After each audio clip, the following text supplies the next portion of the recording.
দোসরা অক্টোবর 1983 সাল থেকে 12/5/2011 তারিখ পর্যন্ত ডক্টর মোহাম্মদ ইউনূস গ্রামীণ ব্যাংক অর্ডিন্যান্স 1983 এর 19 ধারা এবং 20 ধারার ব্যত্যয় ঘটিয়ে বেআইনিভাবে বিভিন্ন প্রক্রিয়ায় গ্রামীণ ব্যাংকের তহবিল প্রত্যক্ষ ও পরোক্ষভাবে ব্যবহার করে প্রায় 50-এর অধিক প্রতিষ্ঠান সৃষ্টি করেছে বলে জানা যায়। এর মধ্যে গ্রামীণ ব্যাংক সম্পর্কিত যে রিভিউ কমিটি করা হয়েছিল সেই কমিটির প্রতিবেদন মতে 48টি প্রতিষ্ঠান গঠনের তথ্য পাওয়া গেছে। আমি এক এক করে প্রতিষ্ঠানগুলির নাম বলে যাচ্ছি।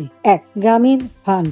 2. গ্রামীণ কল্যাণ। 3. গ্রামীণ টেলিকম লিমিটেড। 4. গ্রামীণ শিক্ষা। 5. গ্রামীণ শক্তি। 6. গ্রামীণ কৃষি ফাউন্ডেশন। 7. গ্রামীণ মৎস্য ও পশু সম্পদ ফাউন্ডেশন। 8. গ্রামীণ ট্রাস্ট। 9. গ্রামীণ উদ্যোগ। 10.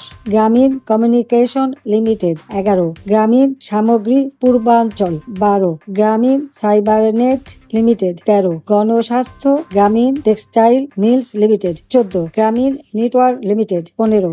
গ্রামীণ ক্যাপিটাল ম্যানেজমেন্ট লিমিটেড। 16. গ্রামীণ সলিউশন লিমিটেড। 17. গ্রামীণ আইটি পার্ক লিমিটেড। 18. গ্রামীণ ব্যবসা বিকাশ। 19. গ্রামীণ ইনফরমেশন হাইওয়ে লিমিটেড। 20. গ্রামীণ স্টার এডুকেশন লিমিটেড। 21. গ্রামীণ ব্যবসা সেবা limited. 22. Grameen Bytech limited. 23. Tulip dairy and food products limited. 24. Globe kids digital limited. 25. Rafiq auto van manufacturing industry limited. 26. Grameen সামগ্রী। 27. গ্রামীণ ডানন ফুড লিমিটেড। 28. গ্রামীণ হেলথ কেয়ার সার্ভিসেস লিমিটেড। 29. গ্রামীণ ডিস্ট্রিবিউশন লিমিটেড। 30.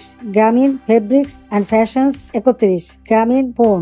32. গ্রামীণ সামগ্রী উত্তরাঞ্চল। 33. গ্রামীণ হেলথ কেয়ার ট্রাস্ট। 34. গ্রামীণ টেলিকম ট্রাস্ট। 35. BASF গ্রামীণ limited. 36. গ্রামীণ ভেউলিয়া ওয়াটার লিমিটেড। 37. গ্রামীণ এমপ্লয়মেন্ট সার্ভিসেস লিমিটেড। 39.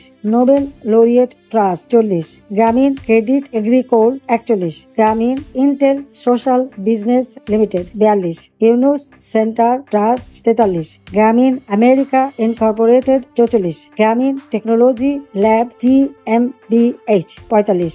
গ্রামীণ টেকনোলজি ল্যাব। 46. গ্রামীণ ক্যালেডোনিয়ান নার্সিং কলেজ।